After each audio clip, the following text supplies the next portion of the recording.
Bueno, la doctora Silvia Cochen, en esta oportunidad yo tengo el agrado de hacer su presentación, de haberla contactado para invitarla, para tenerla en nuestro ciclo de seminarios, así que en primer lugar le agradezco muchísimo que hayamos podido al fin coordinar para que esté presente.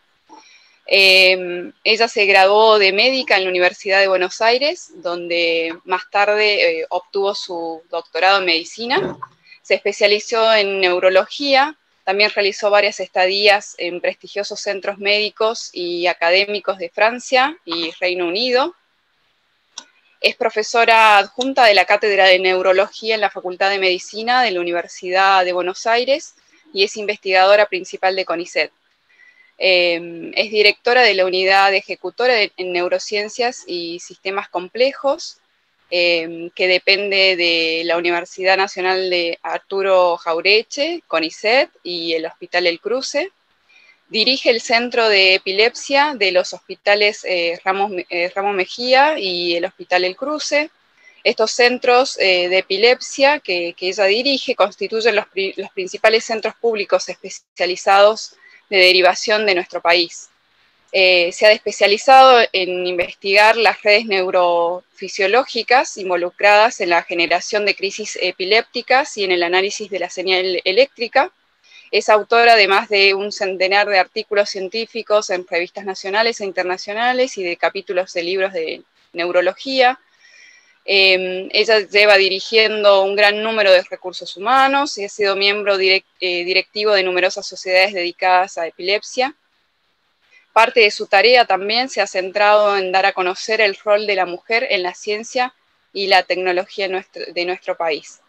Hoy nos va a contar un poquito sobre la experiencia de trabajo en red con población hospitalizada con diagnóstico de COVID-19 en los centros de salud públicos de la región sureste del Gran Buenos Aires. Silvia, muchísimas gracias de nuevo y te escuchamos. Bueno, gracias por la generosa presentación. Y también, ahora que te escucho, pensé que todos ustedes tienen todo el derecho a pensar, ¿qué hace entonces esta mina o esta mujer hablando de COVID cuando es neurocientífica y cuando se dedica a otras cosas? Y a veces pasa en la vida, creo que nunca había reflexionado así, por ahora que te escuché. Y tiene que ver con que cuando empezó la pandemia, yo que trabajo acá en el Hospital del Cruce, haciendo lo que contaba recién, y sentí que me acerqué a la dirección del hospital, que es gente bárbara, que trabaja con mucho compromiso, que asumieron con el nuevo gobierno, y les ofrecí qué podía ayudar, ¿no? Qué podía hacer por lo de la pandemia. Eso fue alrededor más o menos del mes de marzo, abril. Y entonces hay cosas que todos y todos nosotros sabemos, que es de metodología, bueno, particularmente yo sé algo de epidemiología, análisis de datos, organización de un trabajo. Y entonces en ese momento había una situación que era, viendo lo que pasaba en Europa, nos dábamos cuenta de lo que se venía y se identificaron algunos problemas como cruciales a resolver. Y entonces yo empecé a colaborar en eso. También una cosa que todos y todos nosotros sabemos, que es armar un proyecto. Aparecieron las convocatorias que rápidamente hizo, y la verdad que me parece muy valorable, desde el CONICET y el MINSIT. Y nos presentamos una convocatoria y ganamos. Y les voy a contar un poco lo que estamos haciendo. Y les conté esta introducción porque si no parece que no hice ningún brote psicótico, sino que fue más bien Muchas mujeres hicimos lo mismo, ¿eh? Cuando estamos viendo, yo estoy haciendo un análisis por lo que contabas, sobre cuántas mujeres se involucraron y cambiaron un poco plásticamente su línea de trabajo, y somos más mujeres que hombres. Creo que esto tiene que ver también con que nosotras las mujeres la vida nos pone en ese lugar, no hay nada genético ni natural, pero somos más multitasking. Uno trabaja y cuida al hijo y lo reta y se ocupa de la comida. A los hombres les cuesta más este espacio porque la sociedad no nos pone en ese lugar, no es que esté orgullosa ni contenta, ¿no? Es pesado. Pero creo que tiene que ver con eso. Y yo entonces, si me autorizan, voy a compartir la pantalla y a ver si ven. Ahí estamos, perfecto, sí. Ahí se ve muy bien. La cosa del sistema, ¿no? Bueno, muy bien.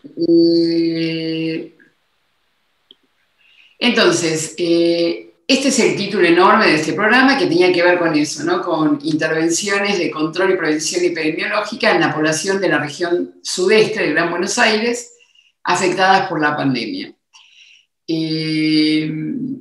Bueno, en realidad todo esto ustedes lo conocen, pero la pandemia generó un cambio brusco y drástico en todo lo que tenía que dar una respuesta a salud que se llama efectores, y entonces se planteó cómo esta región se tenía que adecuar para poder dar una respuesta adecuada, ¿no? Y entonces una cuestión que tiene que ver con este hospital, con el Hospital del Cruce, que desde su origen se llama Hospital en Red, se trató de reflotar porque no siempre funcionaba como correspondía y se empezó a ver que la única manera de resolverlo era a partir de un funcionamiento en red, ¿no? Y el objetivo fundamental es esto, ¿no? Que cada paciente pueda acceder a una mejor atención y que se le pueda dar la respuesta que necesitaba, ¿no? Y entonces, para esto lo que se vio es que había una gran dificultad, un gran déficit en realidad, en lo que era saber lo que estaba ocurriendo en la red, o sea, cómo estaba organizada esta red, qué pasaba con los pacientes concretamente, ¿no? Qué camas había disponibles, qué estaban ocupadas, qué pacientes llegaban. Y entonces esto se vio que era la primera cuestión que teníamos que resolver, si no nada podía resolverse, ¿no? Entonces lo que se hizo, yo voy a pasar acá, esto simplemente estoy mostrando una lista para que vean toda la gente que está involucrada, y de paso les voy mostrando, está en la región del Almirante Brown, está el Hospital Lucio Meléndez, el Oña Tibia, esto UPA 5, y módulo hospitalario lo creó el gobierno, más o menos entre marzo y junio. En la zona Quilmes, que es la otra parte de la región sudeste, está el Hospital Iriarte, y luego está la UPA 17 y el módulo K, el Hospital Oyer, que no aparece acá, que también se crearon a partir de la pandemia. Y en la zona de Florencio Varela está el Hospital Mi Pueblo, el Hospital del Cruce, toda esta gente, esta lista que ven acá es toda la gente que está trabajando, y se creó también un modular, y ahora voy a mostrarles un poco, y en Berazategui está el Hospital Evita Pueblo, y se creó también un modular. Y bueno, estos son distintos servicios con los distintos integrantes que fueron acompañando esto, que no eran necesariamente médicos. Esto es un mapa del Gran Buenos Aires, y esta es la región más o menos extendida de la región sudeste, pero en realidad es esto la región sanitaria sexta, ¿no? Que más o menos la región sudeste ocupa alrededor de 2 millones de habitantes. Es una zona muy vulnerable, con mucha carencia, con mucha pobreza. Se hizo famosa en un momento en los medios porque era la Villa Azul y la Villa Itatí que aparecían en algunos medios. Bueno, también el ministro de Seguridad de la provincia tuvo se mostró de manera, para mi gusto, horrorosa, pero bueno, es un lugar, digo, para que ustedes entiendan la zona, ¿no? Y acá entonces, en la región sudeste, como yo les contaba, esto es Berazategui, esto es Quilmes, acá está el Hospital Evita Pueblo, este es el Hospital del Cruce, esto es toda la zona de Florencio Varela, esto es Almirante Brown, que está el Hospital Meléndez. Estoy mostrando estos mapas para que un poco puedan visualizar, bueno, lo extensa de esta zona y la respuesta que esto nos obligaba, ¿no? Entonces hizo este trabajo fuerte de trabajar con hospitales en red, donde la manera de resolverlo era estar comunicados, era que la información, es una cosa que pasa mucho siempre, nosotros investigadores lo hacemos, pero en los efectores de salud pasa que la información se capsula, no se comparte, y entonces en este caso tenía que ver con la vida o la muerte, los pacientes que llegaban a atenderse, ¿no? Para la pregunta que me hacían al principio, nosotros estamos ahora en noviembre, pero en el mes, que fue el mes pico, esto fíjense, de marzo a septiembre, hubo un incremento importante, estas son las camas de terapia intensiva, hubo un incremento del 133% desde que comenzó, el primer paciente ingresó a la red, en las áreas de camas intermedias, donde está la mayor parte de los pacientes, del 166%, y camas generales, 34%. Desde septiembre a la fecha estamos bajando, en este momento hay una disminución exponencial de los casos. Bueno, también de paso me adelanto y les comento, si la vacuna entra primero, no vamos a tener una segunda ola que ya está presente en Brasil, por supuesto en Europa y Estados Unidos, pero en Brasil ya está presente. Esperamos que con la vacuna no tengamos que sufrir una segunda ola, ¿no? Bueno, acá tenía que ver los estudios que hicimos para demostrar los porcentajes de pacientes por hospitales. El Hospital del Cruce, que es de mayor complejidad, es el hospital que tuvo más pacientes internados en terapia intensiva, podía dar esa respuesta. Los hospitales con menos complejidad recibían más pacientes, como ven acá, en las salas generales. Salas generales quiere decir que es un paciente que requiere internación, pero que no está grave, que no necesita estar en terapia intensiva, ¿no? Muy bien, cuando analizamos también esto entre junio y septiembre, por suerte, esto pasa en el mundo entero y a nosotros también nos pasó, y digo por suerte porque solamente el 8% de los pacientes requirieron internación en áreas críticas, en áreas de terapia intensiva. Estos son los parámetros que se tienen en cuenta, digo porque muchas veces los parámetros son los niveles de test positivos. Y bueno, es relativo porque hay que ver con qué denominador contamos. Si yo le hago test a 20 sujetos, voy a tener un hallazgo. Si yo le hago un test a 2.000 sujetos, voy a tener otro. Y entonces por eso digo que los domingos todo el mundo se pone contento porque hay menos contagios, pero porque hay menos test. Entonces un parámetro muy fuerte es esto: ¿qué requerimiento tengo de camas de terapia intensiva o de camas inclusive intermedias o generales? En general esto se unifica nosotros porque estos son camas de hospitales con muy pocos recursos que no tienen para hacer oxigenoterapia, y estos son pacientes que sí, el paciente se interna en una sala, no necesita estar en terapia intensiva, pero necesita apoyo de oxígeno, que es la gran mayoría de los pacientes que se internan, ¿no? La gran mayoría de los pacientes no requieren ningún tipo de internación. Este es un virus que todavía la tasa de mortalidad se está discutiendo, pero esto es una minoría de los pacientes que requieren internación, ¿no? Muy bien, sigo. Una cosa que nosotros miramos por las condiciones de la población fue las condiciones de egreso de los pacientes.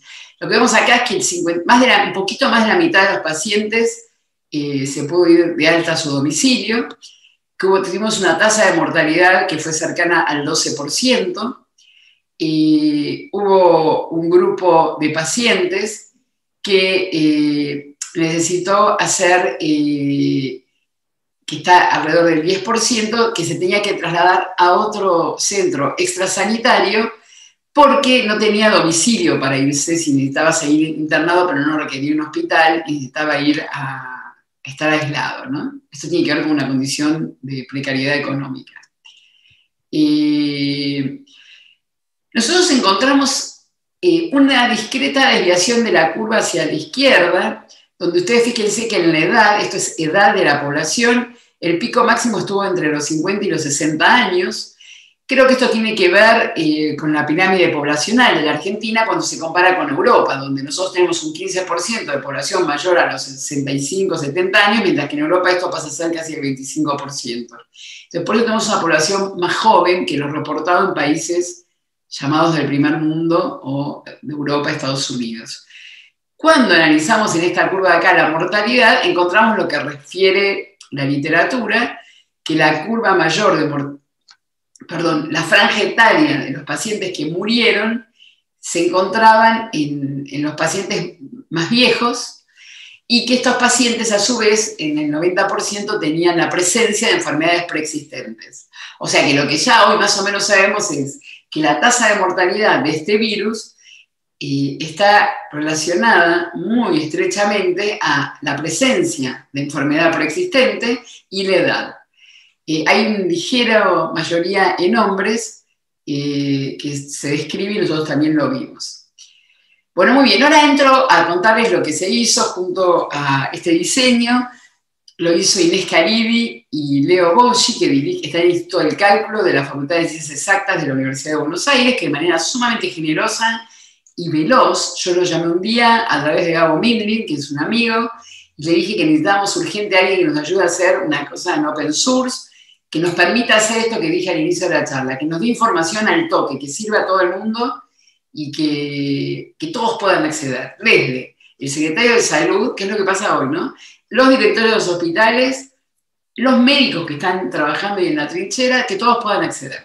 Y entonces hizo este tablero, que lo llamamos tablero epidemiológico, que ustedes ven acá, que tienen el nombre del hospital, y en colores, por ejemplo, esto fue en un momento determinado, la cantidad rojo es COVID, verdes son camas libres, amarillos son otras patologías, anaranjados son sospechosos. Hay un momento donde el paciente se interna y hasta que tengamos el resultado del hisopado, que más o menos puede ser entre horas a 2 días, el paciente está en calidad de sospechoso, por eso tiene que estar aislado.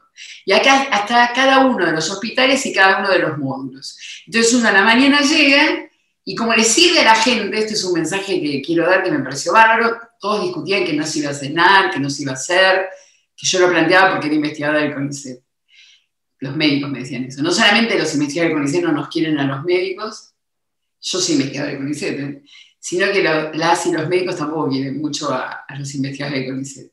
Sin embargo, como esto fue útil, porque todo el mundo entraba a la mañana y pasaba un fenómeno, veía lo que le pasaba en su institución, pero a su vez sabía que era visto. Entonces esto tiene que ver con un fenómeno, no sé, cuando uno es visto y es mirado, en general en cualquier cosa de la vida, se maneja de otra manera, ¿no? Esto da cuenta bien las redes, ¿no? O sea, para bien y para mal. En este caso era todo para bien. Entonces acá teníamos la información, la seguimos teniendo, ¿no? Online, esto se actualizaba a la mañana y a la tarde. Y además podíamos georreferenciarlos en el mapa que ustedes ven acá abajo, y teníamos un histograma para ir viendo cómo subía o bajaba la curva. Yo hablo en pasado, pero estamos haciéndolo ahora, ¿no? Y con un apoyo muy fuerte desde un grupo desde acá, desde el Hospital El Cruce, y con el grupo de Inés y de Leo, para que la gente aprenda a manejarlo. Es muy sencillo, ¿eh? Aprenda a usarlo y cualquier dificultad se daba respuesta en forma inmediata. Muy bien. Esto es simplemente para mostrarles que si yo cliqueo acá rápidamente, por ejemplo en el Hospital Evita Pueblo, cliqueo acá, enseguida sé que en el área crítica tengo 6 camas libres. Esto porque es útil, le cuento a los que no están en el área de salud, y bueno, porque yo tengo un paciente que se me está muriendo y que tengo que derivarlo, inmediatamente sé que tengo un lugar libre para derivarlo acá. Esto que parece sencillo, cualquiera de ustedes que tuvo algún familiar o algún problema sabe que es un lío derivar a un paciente cuando requiere internación. Y entonces así sabíamos rápido, muchas veces se oculta que hay camas libres porque significa más trabajo, pasa como en cualquier lado, en este caso se trata de camas y de vidas, ¿no? Pero bueno, uno sabe rápidamente cuál es la disponibilidad que se tiene. Los grises tienen que ver porque a veces el paciente se va y hay que limpiar esa cama, entonces por el momento está inactiva. Seguimos avanzando y más o menos esto fue a partir de julio, empezamos a entrar a ver lo que eran los datos de los pacientes. Entonces creamos estas ventanitas que las fuimos diseñando, donde sabíamos. Se creaba una ID automática justamente para preservar los datos del paciente, y esto tiene que ver con una cosa de seguridad del paciente. Solamente estos datos del paciente, nombre, apellido, DNI, domicilio, lo tiene el hospital que está actuando, pero tiene esta ID que el sistema le genera. Entonces acá sabemos qué edad tiene, si es el sexo. Este brujulita es si tiene riesgo social. ¿Eso qué quiere decir? Que si yo soy ese paciente, lo doy el alta, ese paciente no se puede ir a la casa, hay que conseguirle un espacio extrahospitalario, que fue lo que todos los municipios hicieron. Tomaron universidades, escuelas, demás lugares para recibir a la gente que no podía irse a la casa porque no tiene casa, por ejemplo, o porque vive en condiciones de mucho hacinamiento, entonces no podía estar aislado. Y el colorcito del hombrecito que ven acá, esto es si el paciente estaba en riesgo, era rojo, amarillo y verde, no fuimos muy originales, ¿no? Somos el semáforo. Si ese paciente estaba en una situación de riesgo, lo cual implica todo un mecanismo, está en riesgo, yo sé que esa cama no la voy a tener disponible, sé que tengo que generar una determinada, actuar de determinada manera, recursos humanos de determinada forma, que este paciente que, por ejemplo, fíjense, está en verde, tiene 17 años, no tiene riesgo social, este es un paciente que yo ya sé que esa cama rápidamente se va a poder usar y que me va a exigir menos necesidades de recursos. Esto simplemente para mostrarles, uno puede entrar a cada paciente y entonces acá está la ID automática, cuándo se internó ese paciente, qué sexo tiene, si tiene riesgo clínico, si no tiene o tiene riesgo social, la edad, y se marca acá las enfermedades preexistentes. Este paciente, por ejemplo, 61 años, tenía cáncer y estaba inmunosuprimido. Esto que les muestro acá, a los que no trabajan en salud por ahí no lo valoran, pero es muy importante porque los médicos son un desastre para completar los datos. Son muy desorganizados, no lo hacen, no se entiende, un desastre. Y por otro lado, cuando llega gente de sistemas a ofrecerle sistemas, esto pasa acá, pero yo soy amiga personal de Walter Roca, que es el que dirige toda la parte de epidemiología de la Clínica Mayo, que es un centro de referencia en epidemiología, y él, que es un italiano que hace como, no sé, 40 años vive en Estados Unidos, putea en italiano porque dice que los médicos no completan nada. Esto es una realidad. ¿Por qué pasa esto? No tiene sentido analizarlo acá, pero es lo que pasa. Pero entonces, lo que sí con la experiencia que yo traía era una manera que esto se complete es si se completa en menos de 3, 4 minutos y es muy sencillo completar. Porque siempre acá lo mejor mata lo bueno y entonces todo el mundo empieza a decir, no, porque habría que poner, no, porque habría que poner, no, porque es parecido como cuando nosotros encaramos un trabajo de investigación y estamos con nuestro nuevo joven tesista y entonces hace un trabajo que uno dice, y quizá en 250 años lo va a terminar, ¿no? Entonces uno tiene que acotar y decir estos objetivos, es más o menos parecido, ¿no? Muy bien. También les cuento que necesitábamos tener una pantalla más general. Entonces, esto lo que se hizo es un diseño que uno puede ver la situación general, ¿no? Por patología, casos de COVID confirmados, sospechosos, otras patologías, y qué iba pasando, por ejemplo, en cada lugar en el tiempo, ¿no? Y entonces uno le iba dando idea, fíjense acá corté para que, si no, no se ve nada, ¿no? Pero entonces uno va teniendo idea cómo va subiendo, cómo va bajando, hubo momentos que estábamos, como les contaba antes, más o menos en septiembre fue un momento álgido, estábamos casi en el 80 y pico % de ocupación de camas, siempre el sistema pudo dar respuesta gracias a estos modulares, que incrementaron casi, por lo menos en terapia intensiva, más del 160%, y esto permitió que ningún paciente se muera en su casa o en la ambulancia esperando, como pasó en otras partes del mundo, y se pudo dar respuesta, ¿no? El sistema de salud estaba bastante destruido, creo que el problema más importante son los recursos humanos, no se crean recursos humanos de la nada, y entonces hubo toda una política anterior que era muy expulsiva de los recursos humanos, y entonces esto hizo que, creo que tiene que ver esto también, que tenemos una mortalidad dentro de los países del mundo entre media y alta, ¿no? Yo, si me permiten, y para terminar mi charla, yo tengo una... Bueno, aparte ahora que descubrí que hice algo que no tiene que ver con mi línea, tengo además entonces una otra vida, desde hace un tiempo, y me dedico a hacer documentales. Y entonces, a partir de que yo empecé a involucrarme en estos centros y conocer estos lugares, que a pesar de que estoy acá desde el 2014, la verdad que no los conocía, yo soy porteña, vivo en la capital, me sentí muy conmovida por el valor de la gente que está en la trinchera. Entonces, si ustedes me permiten, yo voy a compartir con ustedes esto que dura 2 minutos y que es lo que se dice un teaser en cine, que quiere decir como una especie de... No es un tráiler, porque un tráiler dura 4 o 5 minutos. Esto es para mostrarles un poquito, se va a terminar, no está terminado, y mis compañeras y compañeros que están trabajando en el día a día.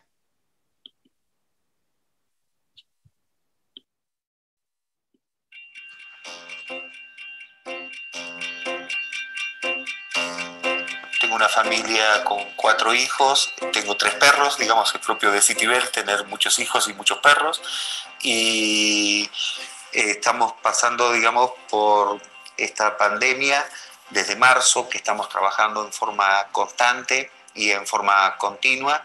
Vivo, hace una semana me mudé con mi novio, vivía con mis papás hasta hace muy poquito, ahora logré la independencia en ese sentido, a pesar de la pandemia en la que estamos.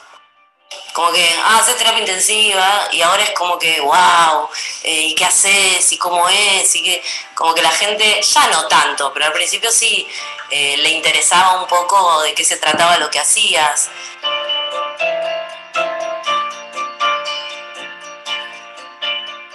Y los únicos que entraban a ver a los pacientes, los hisopaban, les sacaban sangre o le hacían las cosas éramos nosotras. Hasta que llegó un momento en el que nos empezamos a contagiar, la mayoría de mis compañeras se contagiaron y hubo un momento en el que, una semana más o menos, ninguna podía venir a trabajar porque estábamos todas aisladas o contagiadas.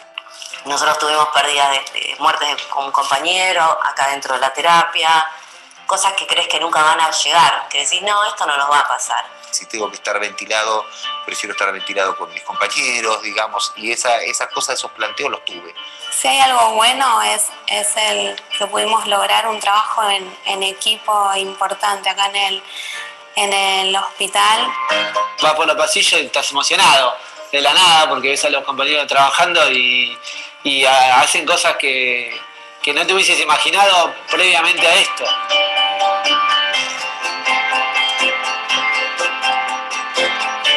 Al momento de uno tener la lengua en la mano, era agarrarme la mano y decirme, ¿te puedo pedir un favor? Sí. ¿Vos llamás a mis hijos y les decís que los quiero mucho? Por ahí a mí me llegan las planillas por el teléfono de cómo están los pacientes, y cuando mueren los chicos lo marcan en violeta. Cuando ves un violeta es una tristeza y es durísimo. Otro de los pacientes, cuando le comentaba la situación de que hay que ventilarlo, me dijo, pero vos me estás haciendo tomar la decisión más difícil de mi vida.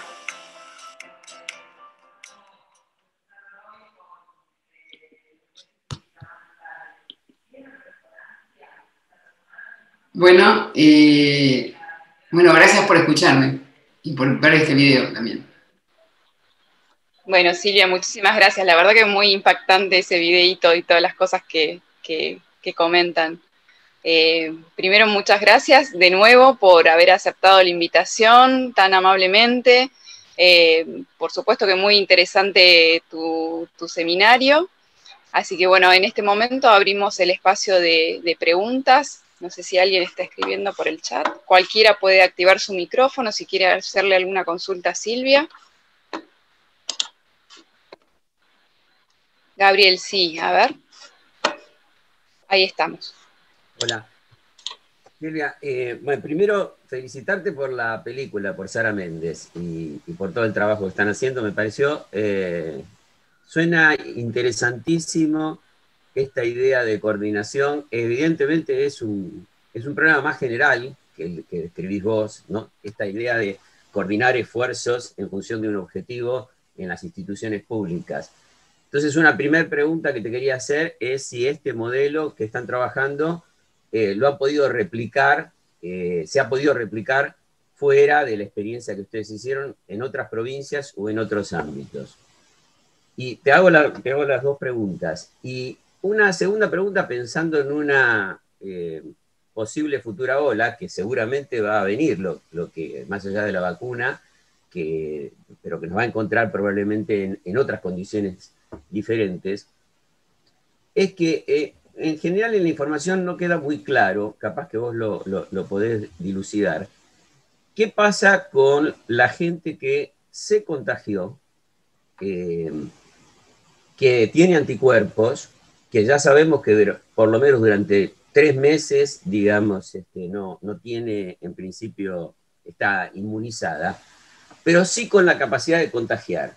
O sea, digamos, si yo me contagié, digamos, tuve y tengo, pero puedo trasladar y puedo ser contagioso igual, digo, porque pensando en la cantidad de gente que circula en un posible futuro, con un porcentaje muy grande, sobre todo en una población como la que estás describiendo, que ya tuvo el virus, ¿qué capacidad de contagio tiene esa gente que ya se contagió?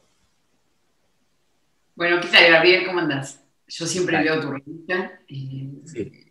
Te agradezco entonces desde tu lugar también de periodista la apreciación del video. La primera pregunta es, no, pensamos que sí, pero no. Creo que el sistema en general no está usando esto que está disponible porque es abierto, porque es gratuito. Creo que tiene que ver, nos preguntamos, porque nosotros lo ofrecimos, creo que tiene que ver porque tiene que haber gente que haga la interfase. Acá hay un equipo que es muy fuerte, que está liderado por Alejandro Jacobiti, y después está el grupo de gente de estrategia que lidera Florencia del Mármol, que está Valeria Doldán y Lisandro Olmos. Entonces, esa gente está dando apoyo continuo a toda la red. Después estoy yo que hago de interfase, se supone que inteligente, con Leonardo y con Inés. Entonces, esto hizo que esta gente apoye a los efectores de la red y nosotros estamos por atrás viendo que el sistema funcione, y creo que esto es lo que está faltando en otras partes, por eso no se lleva pero a la práctica. Nosotros igual tenemos esperanza que se va a hacer en algún momento, y de hecho nosotros mismos ya estamos abriendo ahora para darle continuidad, dejar todo esto armado, pero empezar a abrir como si fuera un genérico esta misma plataforma, tablero, para otras patologías, para hacer seguimiento epidemiológico con otras patologías. Ya se hizo se está haciendo, ahora estamos en plena experiencia piloto con una red de pediatría de la red, porque esto es una necesidad, o sea que esto es sustentable y que uno que hace es cambiar las etiquetas, entonces esto se puede utilizar en cualquier circunstancia. Este era el objetivo del primer día. Y después, la segunda pregunta, no tengo ninguna respuesta, y para ser honesta, yo tengo una mirada bastante crítica sobre todas las verdades iluminadas que van apareciendo, ¿no? Y un poco me amparo, porque seguramente me justifica mi mirada crítica, en que Nature tuvo que bajar un paper que había publicado porque se dio cuenta que era un fraude, ¿no? Cuando salió a hablar que la cloroquina curaba a todo el mundo, y esto va apareciendo. Acá hay muchos intereses que se juegan, muchísimos, que no hace falta tampoco ser un especialista en política científica para darse cuenta, pero acá hay muchos intereses, desde los test diagnósticos, las pruebas, la vacuna, los remedios. Entonces, lo que vos estás preguntando, no hay nadie que pueda dar una respuesta totalmente determinada y acabada. Creo que los inmunólogos están aprendiendo mucho, y cuando al principio salían a contarnos todas las increíbles verdades que traían, de la misma manera que los que hacían modelos matemáticos de proyección y demás, no se fueron cumpliendo. La verdad que uno tenía que hacer después esto, que una foto, un archivo no resiste el tiempo. Habría que ver toda la gente que fue contándonos cosas increíbles que después no se va cumpliendo esto. Entonces digo, seguramente también tiene que ver porque nunca en la historia de la humanidad hubo un virus tan estudiado por tanta gente al mismo tiempo y con perspectivas tan diferentes. Entonces, hace que sea complicado contestarte esto que vos estás diciendo, ¿no? Sin embargo, más allá de todo, yo espero que aparezca la vacuna y que especialmente estos grupos, que son los que tienen más alta tasa, más alto riesgo de morbo y mortalidad, sea efectiva y se pueda controlar esta pandemia, ¿no? Lamento no poder contestarte porque sería genial. De hecho, si querés compartir algo personal, yo me contagié estando en el hospital, a pesar de tomar todos los cuidados, me contagié y estuve más o menos bien. Tuve una segunda semana que fue un poco más complicada, pero no requería internación, y yo es la segunda vez que me hago anticuerpos con ELISA, o sea, hago anticuerpos y estupideces haciendo vigilancia, y yo tengo anticuerpos negativos. ¿Qué es lo que hago yo? Que soy una TEA militante, le rezo a mis linfocitos T, que deben guardar la inmunidad, y que entonces creo que estoy protegida. Pero digo, estoy contando esto porque imagínate que, inclusive a nivel personal, yo me puse a buscar y hablé con amigos y amigas y amigues que se dedican a estas cosas, y no hay una respuesta acabada ni cierta, ¿no? De hecho, la semana pasada, después que gente acá conocida, famosa, que vende y promociona productos, salió a contar que se volvió a contagiar y que se recontagió, salió una publicación con un trabajo muy interesante hecho en Oxford, donde dice que no hay evidencias muy rígidas, muy ciertas de que hay posibilidad de recontagio, ¿no? En todo caso, dejan la posibilidad de si no hay una mutación de ese virus, entonces uno puede tener como otra enfermedad. Estoy contando esto porque yo creo que uno tiene una responsabilidad social, todos nosotros, ¿no? Como investigadores. Entonces tenemos que ser muy cuidadosos de lo que se dice, lo que no se dice, lo que se difunde, como si fuera la verdad iluminada, ¿no? Perfecto. Gracias. Bueno, muchas gracias, Gabriel. Gracias, Silvia, por la respuesta. No sé si hay alguien más que quiere hacer alguna otra consulta, algún comentario a Silvia. Yo voy a aprovechar, entonces quería consultarte una cosita. Vos mostraste en algún momento en una diapositiva los números de ocupación de UCIs desde junio a septiembre, ¿puede ser? Sí. Más o menos como si sabés, si más o menos tenés algún número como para tener algo estimado desde septiembre hasta, no sé, principios de noviembre. Todos los días nosotros entramos y miramos el tablero. O sea que yo, los directores, los médicos que están en la trinchera, todo el mundo tiene acceso a eso. Y por eso decía que había una disminución exponencial. Más o menos hasta ahora tenemos un porcentaje de ocupación de cama promedio que está en el orden del 20 y pico, 30%. Bien.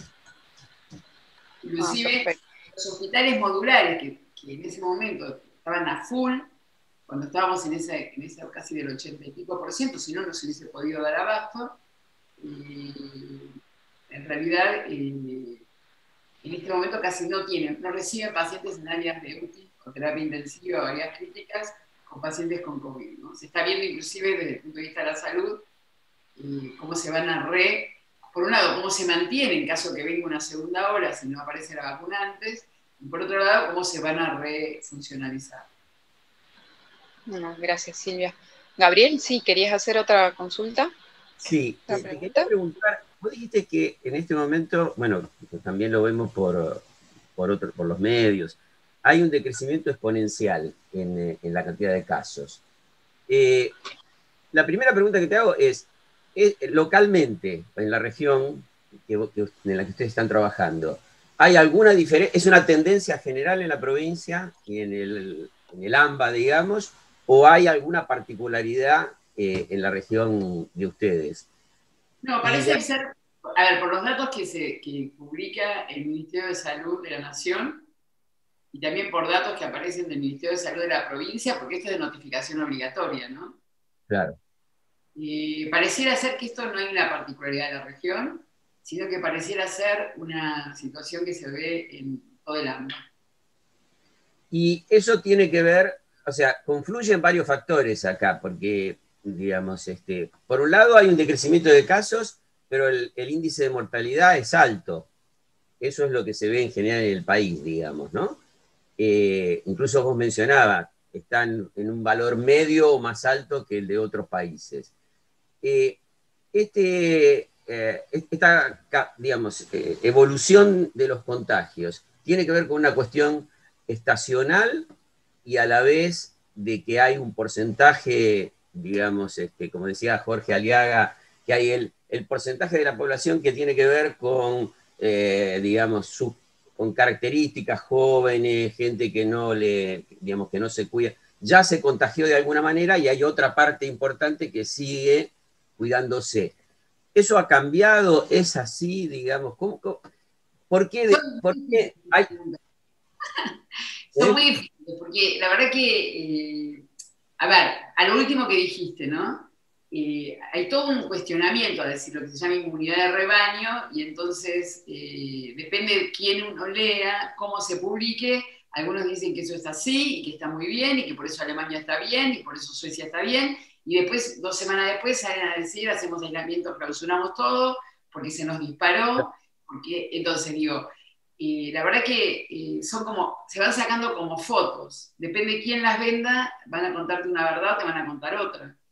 Por otro lado, eso por un lado. Por otro lado, claramente, como pasa con cualquiera de los virus corona, son estacionales. Entonces, también esto tiene una influencia absoluta. En Europa está viniendo el invierno, acá viene el verano. Esto es así. Por eso,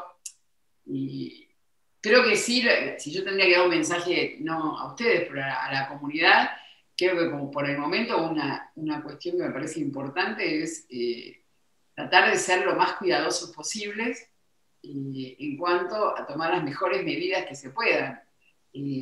Cuando yo conté que estamos en el hospital y los investigadores que son parte de nuestro instituto están viniendo, más allá de investigadores que tenemos que somos médicos y que estamos en el hospital, bueno, nosotros ahora, yo tengo acá porque estoy sola en mi oficina, pero yo tengo el barbijo. Nosotros no nos movemos sin barbijo, no nos tocamos, no compartimos nada. Si estamos en un lugar, mantenemos las ventanas abiertas, hay más de una persona, o sea, seguimos tratando de tomar todas las medidas, porque eso es lo único que hasta ahora pareciera ser, hasta ahora no, es lo que se sabe, esto es clásico, ¿no? De la infectología clásica. Una manera de no contagiarse justamente es, o de no enfermarse, no contagiarse. Y para no contagiarse se toman determinadas medidas, ¿no? Pero el resto, ya por un tiempo, el día después hablamos, ¿no? Bien. Bueno, gracias. No sé si hay otra pregunta. para hacer. A ver si, David.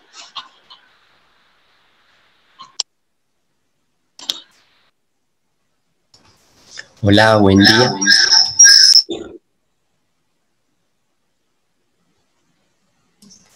Hola, ¿qué tal? Buen día, Silvia. Muchas gracias por tu seminario. Me gustó mucho ver eso y ver cómo se están aplicando esas matemáticas y esas cosas. Te pido disculpas, no puedo poner la cámara porque la tengo aquí apuntada hacia un escritorio y simplemente verías mi mano con el mouse, entonces da medio lo mismo. Te quería hacer una consulta respecto a esa red que se creó. ¿Habrá otra iniciativa de esa forma en el país o es solamente acá en esta región de Buenos Aires? Y en base a eso, ¿será posible crear múltiples redes así que lleguen inclusive a relacionarse, a correlacionar datos, como para tener una vista más general de lo que está pasando en el país como tal? Por ejemplo, regiones como Córdoba, Mendoza, que sigue siendo Tucumán, que son grandes conglomerados de población. Entonces sería como lindo tener esta información que es a tiempo real, y de acceso para los médicos y funcionarios relacionados a la pandemia. Bueno, en principio sí, nosotros lo estamos preparando para publicarlo. La idea justamente es para que tenga divulgación. Esto es un open source, o sea que es abierta para quien la quiera usar. Nosotros podemos inclusive darles instrucciones que no son tampoco tan complicadas. Y es como se armó como un genérico. Eso significa que cada uno puede cambiar el nombre del hospital que quiere entrar, la patología.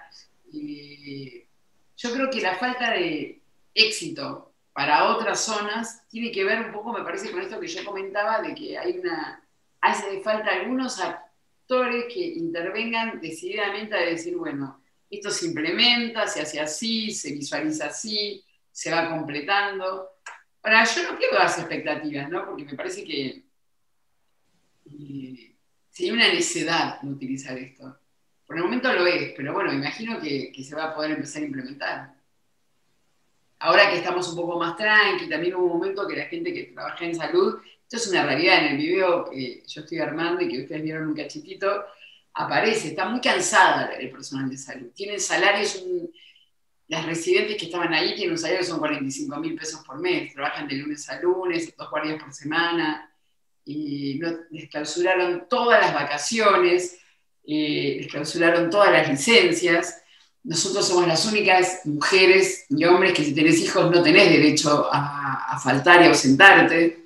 Digo esto porque esta realidad no es todo como se piensa, por ejemplo, para las becarias y los investigadores y los administrativos del CONICET. No es que me estoy poniendo la gorra, no es que yo crea que esto no tiene que ser así. Digo porque a veces no hay suficiente empatía, ¿no? No es suficiente, esto lo dicen algunos de los entrevistados, no hay suficiente reconocimiento de este lugar y este espacio. Entonces, creo que este cansancio también hace que sea un poco más difícil llegar a un lugar nuevo y decirle, bueno, aparte de lo que hace hay que hacer esto, porque hasta que se pase ese cachito y se dan cuenta de lo bueno que es, cómo sirve, hay que pasar ese cachito. Y entonces, bueno, pero yo creo que se va a lograr, sí, yo creo que se va a lograr. Tremendo, sí, bueno, ojalá, porque es que sí pinta para ser muy positivo. Yo creo que cosas así lo están haciendo en otras partes, pues sospecho, en partes de Europa, en donde se manejó la pandemia, digamos, como una forma más numérica y tuvieron como los datos un poquito más controlados, aunque lo que yo percibo es que acá inclusive se hizo muy bien, o sea, acá se está llevando muy bien todo el tema referente a eso. Y bueno, no, Silvia, muchísimas gracias. También aprovecho para preguntarte cómo se puede llegar a ver el documental cuando ya esté listo. ¿Dónde se puede acceder a él? Porque es re interesante ver eso. Todavía no lo terminamos, estamos buscando todavía fondos para terminar la parte de edición. Son muchas horas de registro. Eso es un trabajo enorme. Y bueno, cuando esté listo espero que se difunda por todos lados. En todo caso, yo tengo el mail de Jessy y de Gabriel, y se los mando, pero la idea es que se difunda, ¿sí? Bueno, estaré muy atento. Muchas gracias nuevamente. Y gracias por esa labor, porque también vos misma la decís, faltan esos actores y bueno, fuiste una actriz que se apoderó y dijo en qué sirvo, en qué ayudo, y está muy, muy lindo que hayan personas con esa iniciativa, con ese grado de nobleza también, porque es poner todo ese conocimiento que uno tiene, doctorados, cosas así, en pos de la sociedad, que son los que justamente te dieron ese título y son los que hoy nos están necesitando. Entonces te felicito mucho. Muy grato saber que hay personas como vos por ahí en la existencia.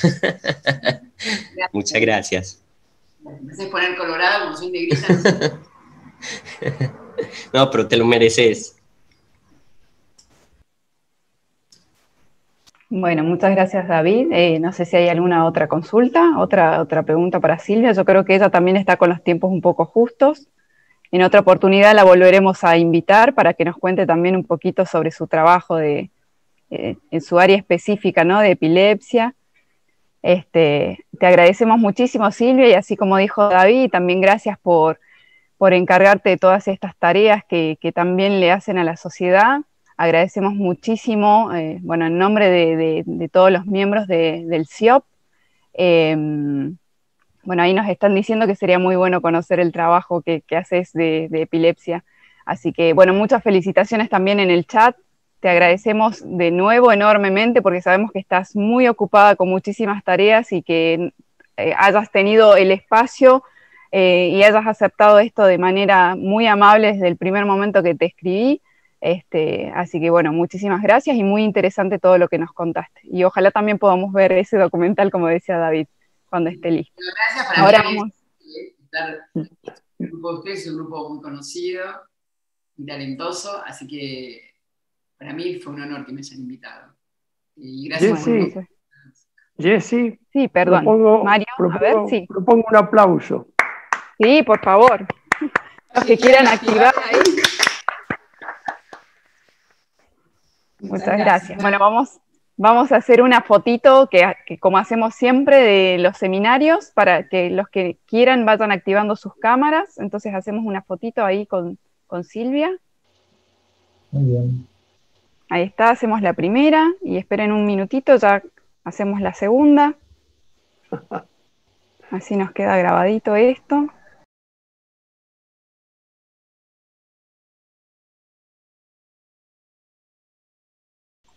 Perfecto. Bueno, muchísimas gracias de nuevo entonces a Silvia por el interesante seminario que nos brindó y por supuesto que la esperamos para un próximo seminario. Si es de manera virtual, ya estamos acostumbrados a esto, nos estamos acomodando, así que bienvenida. Y gracias a todos por participar. Gracias. Y a todas. Buen fin de año. Gracias, igual. Felicidades. Chao. Que llegue a Argentina.